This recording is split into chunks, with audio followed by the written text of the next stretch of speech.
Hi, my name's Adelpha. At my grandfather's funeral, my father burned the $35 million check Marshall left me, right there, in front of everyone. No one said a word, not even my sister, but that wasn't the worst part. Worse was what came after.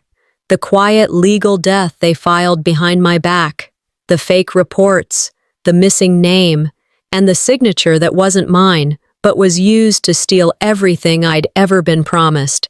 How do you fight back when your own family makes you legally disappear? And why did my father freeze? The moment the lawyer opened the envelope, I arrived before the sun had fully risen. The air in Santa Rosa carried that early autumn chill, enough to sting, but not enough to excuse the silence. The estate hadn't changed much. The Victorian pillars stood tall and still defiant, as if they, too, refused to bow to time or loss. The rose garden, though, Grandpa's pride, had withered, shrubs left untrimmed, buds that never bloomed, like someone had stopped caring the moment he did. I pulled up, parked at the far end of the gravel loop, and stepped out. Nobody came to greet me. No hug, no glance, not even a nod from the valet. I had driven 9 hours straight through memories and reasons not to, only to be treated like I was delivering the mail. I paused by the front entrance where a stand held the printed funeral program. The first name listed as surviving family was Elowin, not me. I wasn't even on the second page. Instead, there was a typo. Someone had written A. Trask, guest of family. Someone behind me whispered, "I thought she wasn't invited." Another voice answered, "Maybe she just showed up anyway. You know her kind." I didn't turn around. I just smiled and walked inside. The parlor smelled of lemon polish and a brand of discomfort money can't hide. I recognized some of the guests, cousins I hadn't seen in over a decade, attorneys in dark suits too expensive for grief. A woman with too much perfume bumped into me and muttered, "Oh, press is supposed to sit near the back." I sat in the back.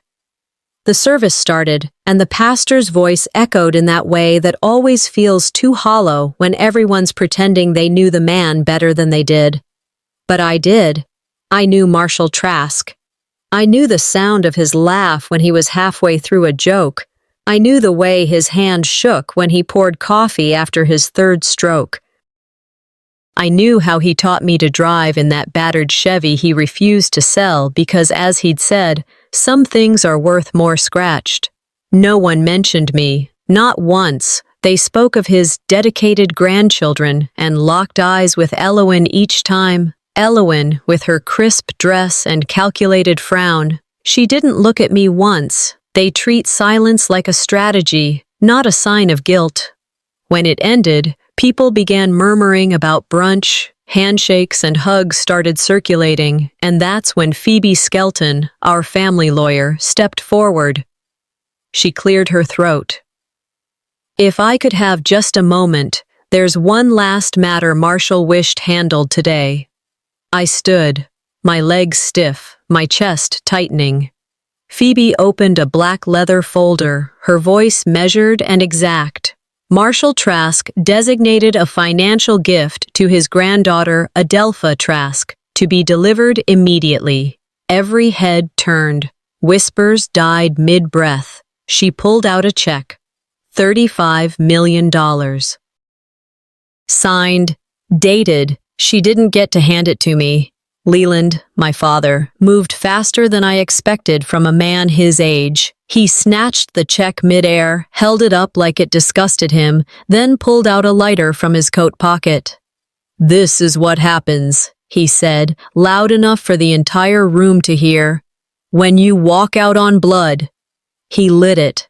The flame licked the edges like it had been waiting. No one stopped him, not even Phoebe. Elowin flinched but didn't move. One of the wedding videographers, yes, someone had hired a wedding videographer for this funeral, caught it on camera. I saw the red light blinking. The check curled, blackened, and fell apart in his hand. I didn't flinch. I didn't gasp. I didn't scream or curse or slap him like a network drama might script. I just smiled because he burned the wrong one. In the inside pocket of my coat, wrapped in a napkin from Hillcross Diner, was a sealed envelope with Marshall's signature across the flap. He'd handed it to me a month before he died. If they try to burn it, he'd said, "Open this." They had, but not yet, not here. They wanted a scene. I'd give them silence, then justice. I walked out before anyone could speak. Past the buffet tray of miniature quiches no one really liked. Past the fake orchid Elowen had ordered to keep it simple but tasteful. Past the portrait of Marshall over the fireplace, the only photo that didn't include me. Outside, the wind had picked up, rustling the dead roses. I paused under the front arch, the same one he used to lift me over when I was 5 because you're too good to walk through like everyone else. He was right. I wasn't like them, and I didn't belong in that house. Not anymore. But funerals aren't for the dead, they're for the living. And this one just started. I didn't go straight back to Phoenix. I needed a place to think, to breathe, to sit with what had just happened. So I booked a room at a roadside motel just outside Santa Rosa, the kind where the light buzzes above the ice machine and no one asks why you're here alone. I sat on the edge of the bed and stared at the burnt holes in my memory. I could still see my father's hand holding the flame, that sick smile that made my stomach turn. You think when someone sets fire to your future, you'll scream, but silence is louder when it's the only thing you've got. Sleep wasn't an option, so I did what anyone might do when their own family tries to erase them. I Googled myself. It was a sad, desperate thing to do at 2 a.m, lit by the blue glow of my phone. But I needed to see proof that I still existed. I searched my name in every public database I could think of. Property records, court filings, social security verification. Nothing came up, not even my military service. Well, that's when the paranoia stopped being paranoia. The next morning, after a lukewarm cup of motel coffee and an even colder shower, I drove to Flagstone Trust. It was a familiar building. Grandpa used to take me there on days when he'd make grown man decisions, as he liked to say. I walked in and approached the front desk with my ID and my best attempt at confidence. "Hi," I said, forcing a smile. "I need to access my trust account. Name's Adelpha Trask." The teller, a young man with slicked hair and polite eyes, typed something into his system. He paused, then typed again. "Could you verify your birth date?" I did. He glanced back at the screen, then up at me, uncertain, suddenly cautious. I'm really sorry, ma'am, but this account's been flagged as inactive." I blinked. "Inactive?" He hesitated. "Marked deceased." It felt like the ground shifted. "I'm standing right here." Obviously," he said, flustered. "But the status was updated 2 weeks ago. We can't override it without legal clarification." I called customer service right there at the lobby counter. A woman named Carla picked up. Her voice was kind but robotic, like she'd been trained to break bad news without sounding like she meant it. "According to our system, Ms. Trask," she said after a few clicks, "you're no longer with us." I hung up. My hands shook, not with fear, but with something else, something closer to rage. I wasn't just shut out. I was deleted. I drove straight to the county registrar's office. I didn't stop to eat. I didn't speak to anyone. I just needed someone, anyone, to tell me this was a mistake, that some intern filed the wrong form, clicked the wrong box. The clerk was older, glasses sliding down her nose, the kind who didn't rush for anyone. She scanned my documents, passport, military ID, birth certificate, and frowned. After a minute, she said, "There's a discrepancy. Your records are sealed by court order, and there's a psychological assessment in your file. Dated last month. I stared at her. What kind of assessment? She clicked again. It states long-term dissociative episodes, identity confusion, and potential delusional behavior. Authored by Dr. Cambria Feeney. I shook my head slowly. I've never met that person in my life. I'm sorry. You'll need legal counsel to file for record restoration. Under California inheritance law, if someone's been declared mentally unfit in connection to a trust, the documents are locked. They didn't just want me erased, I said, barely a whisper. They wanted me unbelievable. She didn't respond. Back in the motel, I sat on the edge of the bed, same position as the night before, but the weight on my chest was different now. I wasn't grieving anymore. I was furious. They didn't just write me out of the will. They wrote me out of the world. I opened my wallet and pulled out my military ID. Worn edges, faded laminate, but still mine. Still real. Still the one thing they hadn't forged or burned. And then I reached for the envelope. It was still in my coat pocket, sealed, with Marshall's name scribbled on the front in thick black ink. My fingers tightened around it, like it was the only thing tethering me to the ground. I stared at the DMV portal on my laptop. I entered my social security number. Hit submit. No active profile found. So this is how it begins. The motel walls were thin. I could hear a couple arguing in the next room, something about a canceled credit card and a friend who'd lied again. I wasn't eavesdropping. I just couldn't shut my ears off, couldn't shut anything off. I hadn't slept, didn't even try. By sunrise, I'd pulled out every contact I had left. I called Hannah, my old law school roommate. Her voice cracked with confusion when I asked her to run a public identity check. Dell, she said slowly, your name pulls nothing, not even a bar number.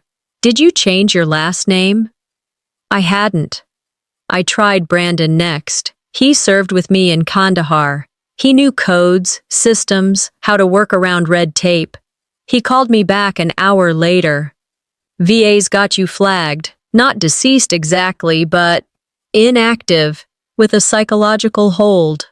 I didn't ask what that meant. I already knew. I left a voicemail for Dr. Livingston, a therapist I hadn't spoken to in years. Just hearing myself say, I need you to verify I'm not crazy, made my skin crawl. I used to worry about dying overseas, I muttered to myself. Turns out, erasure comes with paperwork. I slumped against the headboard, phone on my chest, and stared at the ceiling fan spinning slow like it was thinking. It was all beginning to feel like a bad copy of a story someone else had written, just with my name scratched out. But my name. That was the thing. My name had never held weight in that house. 12 years old. I remember it like a splinter you never pull out. Dad had arranged a photo shoot for a local magazine, Legacy Leaders of Sonoma County. We were supposed to smile under a white arbor with wine fields behind us, like we were born for catalogs. I showed up in my junior ROTC uniform. I thought he'd be proud. Instead, he pulled me aside with that low voice he saved for when cameras weren't around. You're not the face we're presenting, he said. That phrase still rattled inside me, like a coin tossed into an empty well. The photographer had snapped a photo of me anyway, standing behind the family, half out of frame. That picture never made it to print. Now, here I was again, half out of frame, only this time legally. I needed a reason to breathe, something solid. That's when I remembered the old flip phone Phoebe had handed me at the funeral. Marshall's.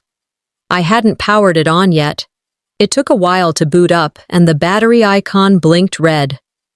The background was still the same, a blurry photo of us at Hillcross Diner. His hand around my wrist, mine around a mug of black coffee. There was one unsent message in drafts. If they try to take everything, the envelope is the map. Trust it. It was dated 3 days before he died. I stared at it for a long time, rereading the words as if they might rearrange into something else, but they didn't. They only grew louder. I reached for the envelope again, the one I'd carried in my coat pocket like a talisman. I'd felt its weight every hour since the fire, and now it was humming, almost electric. I pulled out everything I had, my military discharge papers, a notarized copy of my birth certificate, my VA approval letters, all real, all mine. But in every state database, I didn't exist. If you control the paper trail, I whispered, you control the person. They didn't just forge my death. They built a new version of me on top of it. I paced the room, thinking, calculating. Then I noticed the back of the envelope. It had something I'd missed before. Grandpa's handwriting, faint, written in pencil. Langford, Box 17, use the brass key. I dug through the contents, and there it was, tucked behind the document. An old dented key with the number 17 etched on a tarnished tag. Langford wasn't far. 2 hours southeast. I packed quickly, just a duffel bag and the folder, and checked out without a word to the front desk clerk, who didn't even glance up. The drive was quiet. Flat highways, dust, diner signs that looked like they hadn't been touched since the 70s. I played no music, just the thoughts in my head and the hum of the engine.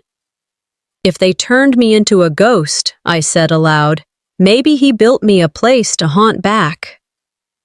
I arrived just before dusk. The building was low, concrete, with a cracked sign that just said storage. No logo, no name. Inside, it was colder than I expected.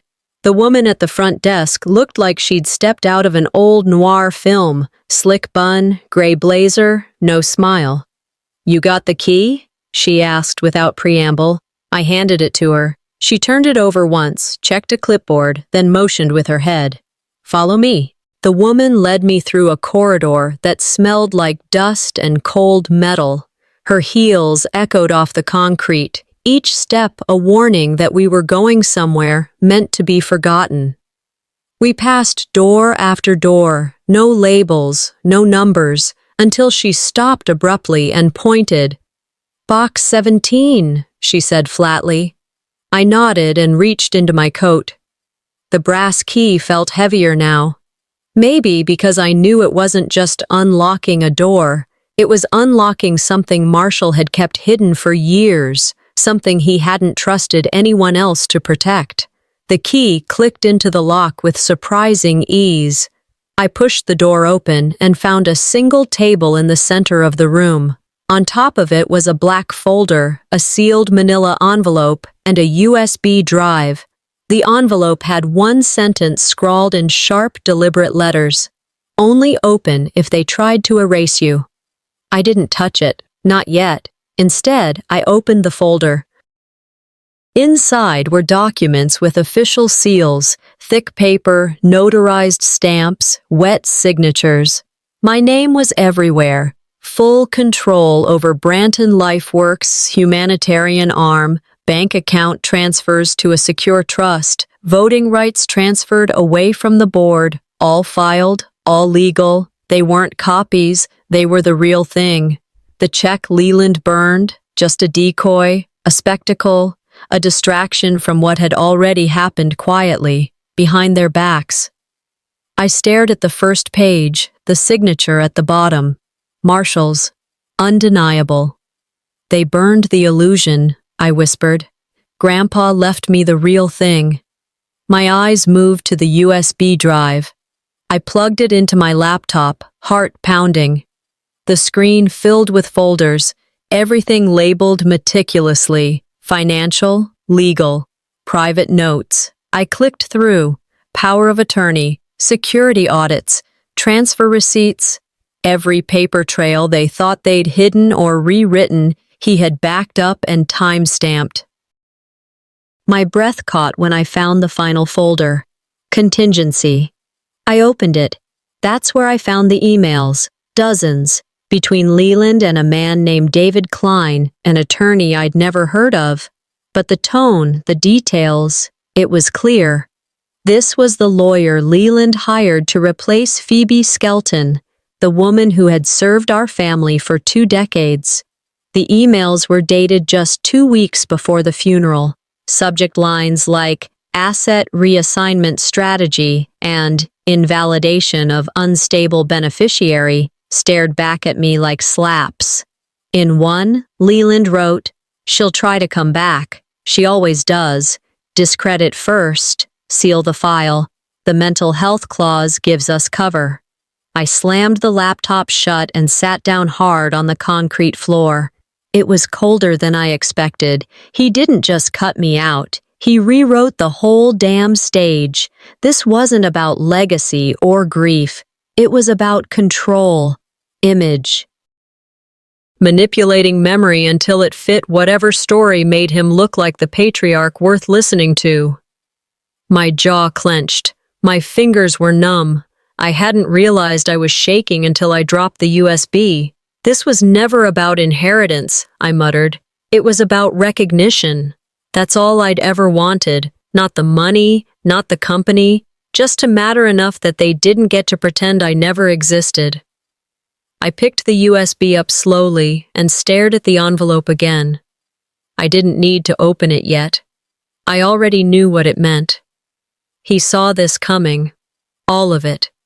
And while I was thousands of miles away, deployed and silent, he was building this archive brick by brick, because he knew no one else would fight for me if it came to this. And now it had. My phone buzzed once in my pocket, but I ignored it. I clicked back into the folder labeled Video. There was only one file. It started immediately. No intro, no title screen. Just him, Marshall Trask, sitting in a sunlit room, face thinner than I remembered, but eyes sharp. "If you're watching this," he began, "they did what I feared." I froze. "You're the only one who ever told me the truth. Even when I didn't want to hear it, now I'm giving you mine." The parking lot outside the rest stop was nearly empty, lit only by a flickering lamppost that buzzed like it had something to say but couldn't find the words. I sat in my car, parked beneath it, the USB still warm from the laptop, Marshall's face still burned into my retinas. He'd looked tired in the video, but not weak. If anything, his voice had grown sharper with age, like he'd spent years storing up what no one else wanted to hear. "You'll be tested not by strangers, but by those closest," he'd said. The words looped in my mind, pulling a memory I hadn't planned on revisiting. Elowen's face at the funeral. That tight, manufactured expression. Not shock, not grief, just confirmation. Like she'd seen it all coming and had already prepared her next move. The next morning, I pulled into her driveway in Palo Alto without warning. It was early enough to avoid neighbors, late enough to signal I wasn't there for coffee. The house was too quiet for comfort, pristine, sterile, like it had been staged for sale or shame. I rang the bell once. She opened the door slowly, bathrobe pulled tight, no makeup, hair pinned back like she hadn't slept either. Her eyes barely flicked up before she stepped aside.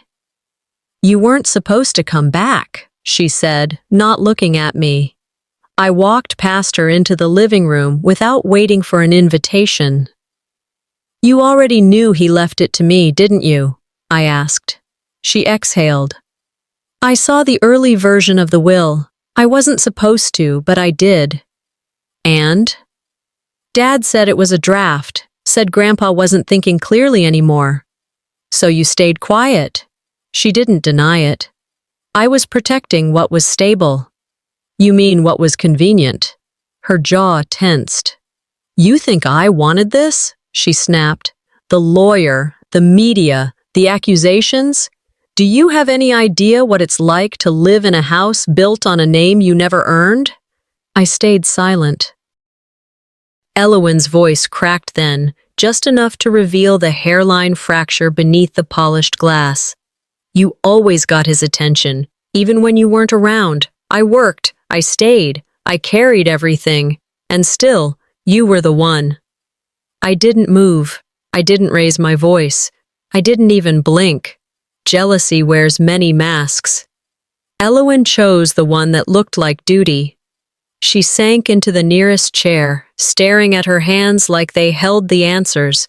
I almost felt something then. Almost. "I'm not here for your approval," I said quietly. "I'm here for the truth." She looked up. "I didn't mean to hurt you." "No, but you chose not to stop the people who did." The silence that followed wasn't passive. It was the kind that fills a room with everything left unsaid. And still, I turned to leave. She had a choice, I thought, as I stepped onto the porch. She chose survival by silence. The door clicked shut behind me. By the time I reached my car, my phone buzzed with a number I didn't recognize. The message was simple: "We need to talk." He replaced the lawyer for a reason. Phoebe Skelton. Phoebe's office sat above a defunct piano store in an old brick building off Valencia. There was no name on the door, just a worn-out legal aid plaque and the buzz of fluorescent lighting coming through the window blinds. It smelled like old paper and reheated coffee, and I think that was the first thing that made me trust her again. People with nothing to hide don't need polished floors. She looked different, less polished than I remembered. Hair pulled back in a rushed bun, dark circles under her eyes, but when she saw me, her spine straightened like memory had kicked in. "I was hoping you'd come," she said quietly. "Sit." The moment I sank into the chair across from her desk, she slid a file toward me. "You were legally removed from the process 2 weeks before Marshall passed," she said. "Your father filed an emergency motion through a private firm in Delaware. No court hearing. Just a stamped approval from a judge I've never heard of." My pulse didn't spike. It flattened. I opened the file and saw the signature. It was mine. Except it wasn't. Phoebe leaned forward. "That loop on the G? You always flick it at the end, like a tail. This one's flat." I pulled out my VA packet from my bag, flipped to a 2018 DD-214, my official military discharge. She placed them side by side, identical. "He lifted it from a government file," I said, voice low. "He forged you while you were still breathing," she replied. I didn't cry. I didn't clench my jaw. I just nodded once, because I already knew the truth. I'd seen it in my father's eyes at the funeral, that flash of fear right before he set the check on fire. It wasn't grief. It was panic. He knew what Marshall had done, and he'd already started the cover-up. Phoebe walked to a cabinet and pulled another box down, this one labeled Back Channel. 2 weeks ago, she said, a thread got forwarded to me by mistake. One of Leland's new admin assistants still had access to a former Branton LifeWorks staff email chain. She slid a printout across the table. Subject, IPO Roadmap. The body of the message listed assets, shares, transfer dates, and my name, 40% equity, was used as part of a capital asset restructuring. My breath caught. "They didn't just erase you," Phoebe said. "They monetized your disappearance." I stared at the paper. The way my name had been turned into a ghost signature attached to financial gains I never touched. The math added up. And the math made me want to scream. But I didn't scream. I folded the page in half and slid it into my folder. "I'm going to stop the IPO." Phoebe didn't smile, but her voice steadied. "Then we file for an injunction, tomorrow." "No, today." We spent the next 2 hours drafting the motion. She knew the system. I knew the motive. By late afternoon, we had affidavits, time-stamped exhibits, and a digital forensics report from the signature analysis. All we needed was the judge's signature. By evening, I was back at my motel. I set my laptop on the nightstand, laid out the documents in 2 rows, proof I existed and proof they pretended I didn't. I recorded a video. "If anything happens to me," I said, staring dead into the webcam, "this isn't a suicide. This isn't stress. This isn't some tragic misunderstanding. This is a coordinated attempt to erase and replace me." I uploaded it to 3 cloud accounts, backed it up on 2 hard drives, mailed one to an old friend who owed me nothing but kept his word better than family ever did. I may be a ghost to the courts, but I'm about to become a storm. I brushed my teeth like normal, checked the locks twice, left the TV on mute while the news showed a banner. Branton Tech rumors IPO within 72 hours. I didn't flinch. I'd already burned hotter than that headline. I crawled into bed and stared at the ceiling. Just as sleep started to peel in, my phone buzzed once. A screenshot popped up, a post from a private investment forum. "IPO confirmation window opens in 72 hours. All transfers cleared." And beneath it, a direct message. "They moved fast. Your name's still on the contract, just not where it should be." It was barely 8 a.m. when Phoebe and I stepped onto the marble floor of the San Francisco County Courthouse. The morning fog hadn't lifted yet, clinging to the street like smoke after a house fire. Inside, the air was warmer, but no less heavy. We approached the clerk's window with the motion packet in hand. The woman behind the glass gave me a once-over and squinted at the name on the form. "This says, deceased," she muttered, tapping at her keyboard. Phoebe didn't flinch. She slid a printed signature analysis across the counter. The signature was lifted from a 2018 DD 214 notarized military discharge file. It wasn't hers. The clerk looked back up, mouth slightly open. "You're either a ghost," she said slowly, "or the most prepared plaintiff we've had in months." I smiled thinly. "I prefer resurrected with receipts." She stamped the motion. It was official. Back in the hallway, Phoebe pulled out her phone. "We'll need more than that to stall the IPO," she warned. "Branton's lawyers aren't amateurs," I nodded. "Good, neither am I." Less than an hour later, an encrypted email hit my inbox. No subject, no sender, just a dump of PDF files and spreadsheets from a Branton server. It had been forwarded through 3 IP masks, but I recognized the formatting, internal ledgers. I'd seen Marshall keep them the same way. I opened the first document. There was my name, not once, dozens of times. Attached to consulting invoices I never sent, wire transfers I never approved, and voting proxies I never granted. I wasn't just erased, I was used. "They didn't just erase me," I said aloud to Phoebe. "They impersonated me, and then they sold me." The files outlined how 40% of company equity, my grandfather's original shares, had been maneuvered through 3 shell firms. They used my name to authorize the restructuring, while I was legally flagged as dead. "We'll need forensic confirmation," Phoebe said, scanning the file. "Digital logs, timestamps, metadata." She made a call. That same afternoon, we met with a digital analyst, Miles Crow, former NSA contractor, now freelancing for the underpaid and paranoid. He pulled the files up on his machine and within 10 minutes confirmed the worst. "See this?" He pointed to a contract with my signature, signed January 14th, 2021. I nodded slowly. "I was on deployment in Kandahar." "You can delete someone from a system," Miles muttered, "but you can't delete a tour in Kandahar." He was right. We now had the paperwork, the metadata, the timelines, all of it lined up, just not in their favor. Back at the motel, I pulled the curtains shut and opened a blank document. Time to draft a statement, not for the court, not for my father, for the country. The people who thought Branton was built on integrity, the investors who assumed success meant honor, the women who'd watched me burn and thought I disappeared because I'd lost, not because I was pushed. My fingers flew across the keyboard. By the time I finished, it was nearly midnight. Phoebe read the draft in silence, then she folded the pages and looked at me.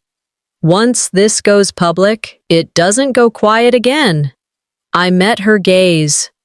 Quiet's what almost buried me. I sent the file to Gideon Black, the same journalist who covered Branton's last acquisition scandal. Attached were Marshall's video, the forged contracts, and the IPO strategy, every piece I had. I showered, changed into fresh clothes, and sat by the window. The motel AC hummed softly. I closed my eyes for the first time in days. Then the phone vibrated. No name, no number, just a voice memo. I hit play. Elowen's voice came through, hushed and brittle. "They forged more than just your signature," she said. "Check the family trust. It's not just your name missing anymore." I opened my eyes. Cold, steady resolve settled over me. If they erased me, they didn't expect me to be the one who remembered everything. The motel lamp cast a dull yellow over the documents spread across the bed. I'd seen them a dozen times now. Marshall's signed letters, the forged contracts, the video clip where he named me. But this time, I wasn't studying them. I was loading ammunition. The USB drive clicked softly into place. I opened the email thread and began attaching the files one by one. My finger hovered over send. "If the courts don't hear me," I whispered to no one, "the country will." Then I clicked. Gideon Black responded 6 minutes later. "Got it. Uploading at midnight. No edits." "You sure?" I typed back. "Absolutely. Make it loud." By morning, it was everywhere. The video began with Marshall in his sunroom, sunlight pouring across his shoulder. No music, no title, just truth. "If you're watching this, it's because they tried to cut her out," he said. "But she's not the mistake. She's the insurance." By 9 a.m., it had 200,000 views. By noon, every major outlet was playing clips with the caption, "Marshall Trask breaks silence from beyond." I wasn't in the footage. I didn't want to be. Sometimes the loudest protest is proof. Cable anchors debated inheritance ethics. Veterans forums exploded with support. One segment on NPR ended with, "It's not about the money, it's about the right to be counted." Elowen issued a press release calling it an emotionally charged misunderstanding. Leland stayed quiet. Good. The board at Branton called an emergency session by 3 p.m. The IPO was placed under internal review. My name, officially, was reattached to the shareholder registry pending verification. The public wanted answers, and this time, silence wasn't protecting anyone.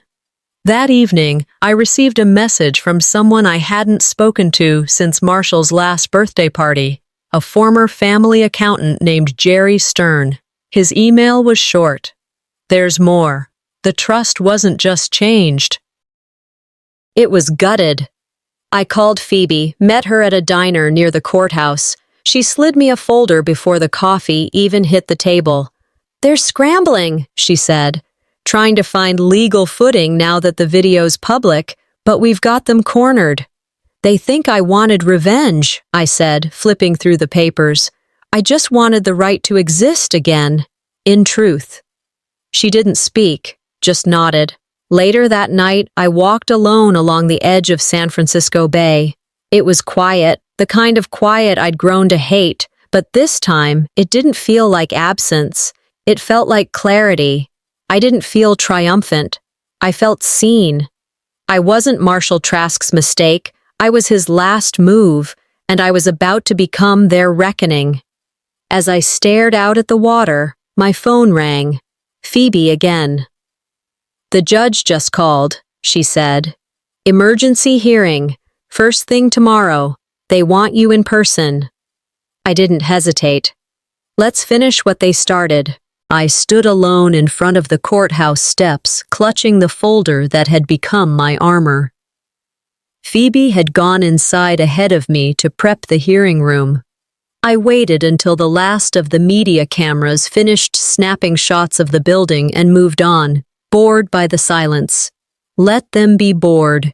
Inside, the gallery wasn't empty. Reporters lined the back row, veterans in uniform took seats near the front, and 3 familiar faces from Branton's board sat to the left, whispering behind clipboards. But I didn't search for Elowin or Leland. I knew where they'd be, at the defense table, pretending none of this mattered. The judge entered quietly, no preamble, no wasted words. We are here to determine the lawful standing of the estate of Marshall Trask. It began. Phoebe stood, voice steady. She laid out our case, my case. I followed. I handed the clerk my original discharge papers, the notarized trust documents, copies of my passport, social security card, even my kindergarten report card if they needed it. Everything short of a DNA swab. Phoebe cued the monitor, and the courtroom dimmed. Marshall's video played again, but this time in front of the people who had tried to erase his words from history. If you're watching this, his voice echoed, then someone tried to silence her, and they failed. Not a single breath moved when it ended. The judge cleared his throat slowly. Intent was not only clear, he said, it was recorded. Leland shifted slightly in his seat. The judge turned toward him. Mr. Crowther, do you deny ordering the document replacements and submitting a forged psychological profile to suppress your daughter's claim? Leland didn't respond. His hands were clasped tightly in his lap, his jaw clenched. Elowin sat beside him, staring straight ahead like she'd already accepted the verdict. Phoebe stood again. We also have an internal boardroom recording, Your Honor, dated 8 weeks before Mr. Trask's passing. She played the second video, a clip from a board meeting I hadn't even known was recorded. Marshall, seated at the head, tapped the table twice before speaking. She doesn't want the spotlight, he said. She wants the truth. That's leadership. The company goes to Adelpha. When it ended, even the courtroom stenographer looked up. The judge didn't ask for clarification. He simply nodded. All IPO actions and transfers related to Branton LifeWorks are hereby frozen, pending further review. A criminal investigation into document fraud and misappropriation is authorized. Effective immediately, Adelpha Trask is named the legal executor of the Marshall Trask estate. No applause. No gasps. Just silence, the kind that doesn't ask for reaction because it knows the truth landed. I didn't smile. I didn't cry. I just stood there. It wasn't vindication.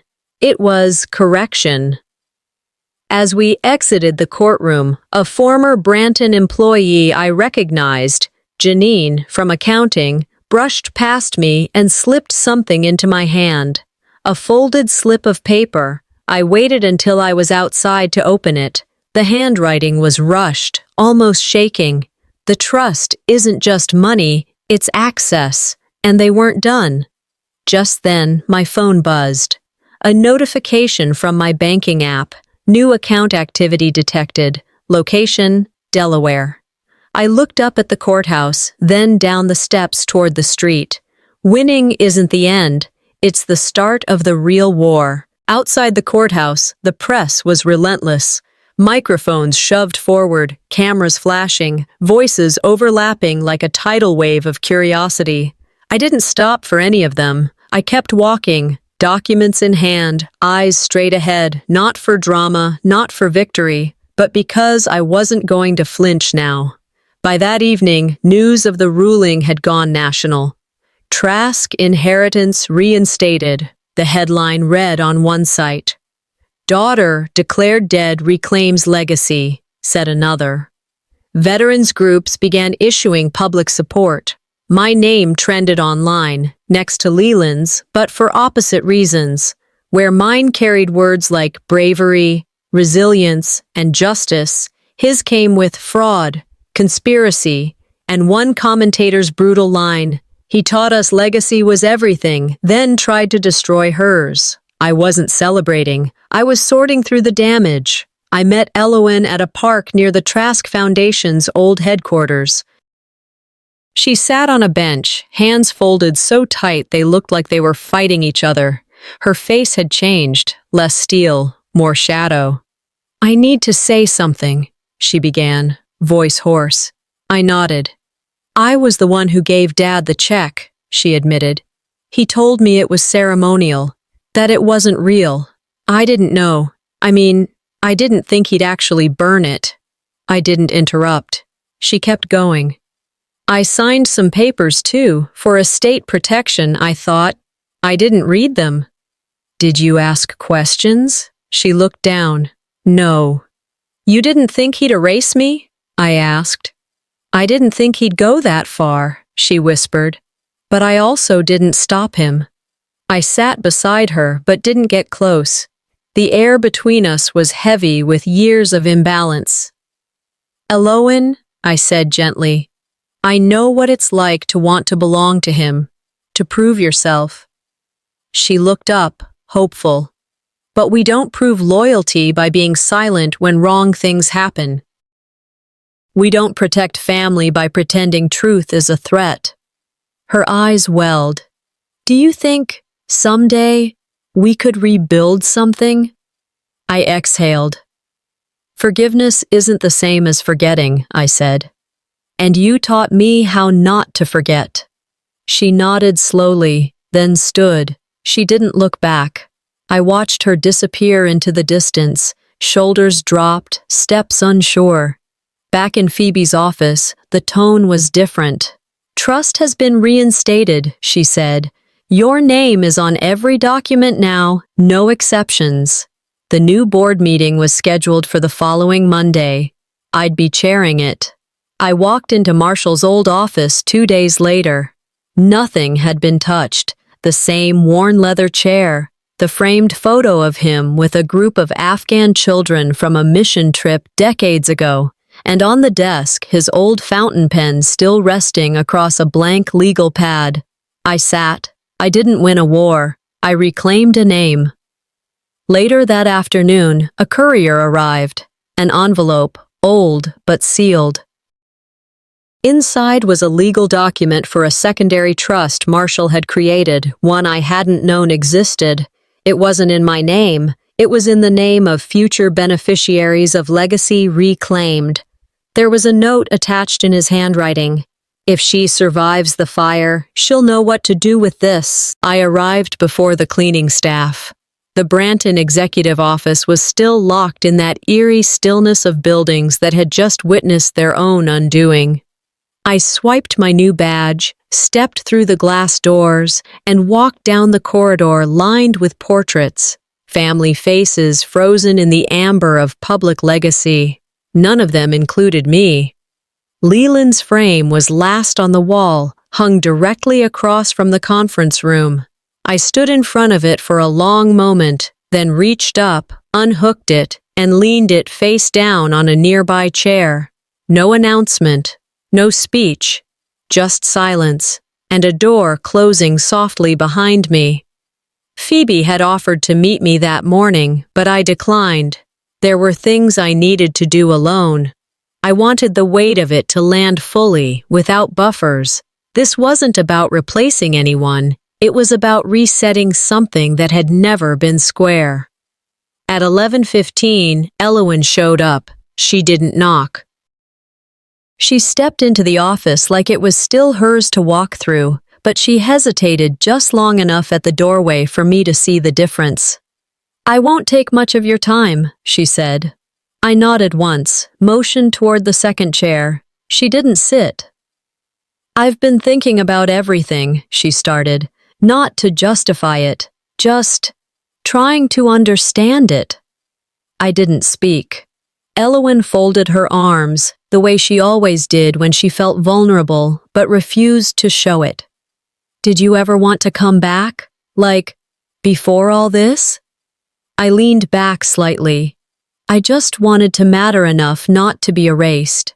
Her eyes glistened. She blinked them dry, but it was too late. We were never meant to share a legacy, she said softly. No, I agreed, because we were never given the same history. For a moment we sat in that stillness again, the kind that doesn't seek reconciliation but isn't hostile either. It just exists, like a scar between siblings. She reached into her bag, pulled out a folded note, and placed it on the desk. I found this in one of Dad's old drawers. It was from Marshall. To you. I didn't open it. I took the envelope, didn't open it either. Take care of yourself, she said. You too, I replied, and meant it. She left quietly, and I let the silence sit for a while longer before returning to the motel. Back in my room, I lit a match over the sink and held the last forged document, one stamped with a signature that never belonged to me. The paper curled, blackened, and disappeared. Closure isn't just a signature. Sometimes it's fire. Later that afternoon, I sat at the diner with my laptop, scrolling through listings for nonprofit spaces in the county. Women veterans, disenfranchised heirs, survivors of guardianship abuse. I found an old auto body shop outside Marshall's hometown, abandoned, cheap, and large enough to hold classrooms and therapy rooms. Not a monument to me, but a place for those like me. I didn't put my name on the donation. I wired the funds anonymously through the secondary trust. The mission wasn't about being seen. It was about making sure no one else disappeared like I did. That night, a box appeared on my doorstep. No return address. Inside, a heavy pen, brushed silver with Marshall's initials engraved at the base. Tucked beneath it, a note on yellowed paper. This name is yours now. Write what comes next. The ballroom wasn't grand, but it was enough. Rows of folding chairs filled the space, backed by a projector screen that hummed quietly with the weight of everything it was about to show. No media circus this time, no press badges or red ropes. Just community members, veterans, women who'd been forgotten, and people who showed up simply because truth had become too loud to ignore. I stepped to the microphone, holding nothing but the speech I'd handwritten that morning on the back of a legal envelope. They used my name to take, I began, voice even, so I use my name to rebuild, not for them, for those like me. A few people nodded. One woman in the second row wiped her cheek. I explained how the secondary trust, Marshall's last safeguard, would fund the foundation's first decade. We would provide legal support for veterans disenfranchised by family courts, financial planning for women excluded from their own inheritance, and mentorship for girls no one ever told they were enough. This isn't charity, I said. This is reclamation. The applause was quiet, respectful, and exactly what it should be. That afternoon, I returned home to find my face on the television screen again. This time, not next to words like missing or mentally unstable. Power broker father faces federal charges in $35 inheritance scandal, read the chyron under Leland's mugshot. Wire fraud, estate tampering, identity suppression. Phoebe had testified to federal investigators. Gideon had aired the final segment showing the timeline of forgery. Elowen avoided prison, barely, but was removed from every board seat she held. Branton's public image dropped faster than its stock. People messaged me congratulations, even condolences, but I didn't respond. Let the court decide their sentence, I said to Phoebe when she called. I've already written mine. Weeks later, I found myself walking the garden paths of the old Trask estate. I paused by the bench Marshall used to sit on after mowing the lawn himself, despite having 3 full-time staff. He said machines didn't know where the wild things were supposed to grow. I pulled out the photo I'd kept tucked in my wallet for years. Me, 18. Him, proud. His hand on my shoulder like he'd known something was coming and didn't want me to carry it alone. He didn't raise me to be perfect, I whispered. He raised me to finish what he couldn't. The next day, I returned to the Branton office one final time. I unlocked Marshall's office, turned on the light, and placed the final document on the desk. Full transfer of Branton's humanitarian division to the Marshall Trask Foundation. I signed it in my own name, deliberately, slowly. As I pressed the seal into the page, I whispered, "This is for every daughter who got erased while still breathing." Then I reached for the family crest hanging behind the desk, 4 generations of posturing and performative pride. I took it down gently, laid it across the conference table, and in its place, I mounted a new symbol, a circle. No edges, no breaks, whole. Weeks passed. I moved into a small cottage near Monterey Bay, windy mornings, cliffs that made you feel both small and strong at once. One morning, I checked the mailbox and found a letter written in blue ink on torn notebook paper. "Your story kept me from giving up," it said. "Thank you for staying loud." It wasn't signed. I folded the note and slipped it into the drawer beside Marshall's pen. The sky outside was gold with early sun. I stepped outside barefoot, felt the cool deck under my soles. I'd built something not just with what was left, but with what was taken. They tried to bury me in silence. But the truth, especially when spoken in your own name, doesn't burn. It ignites.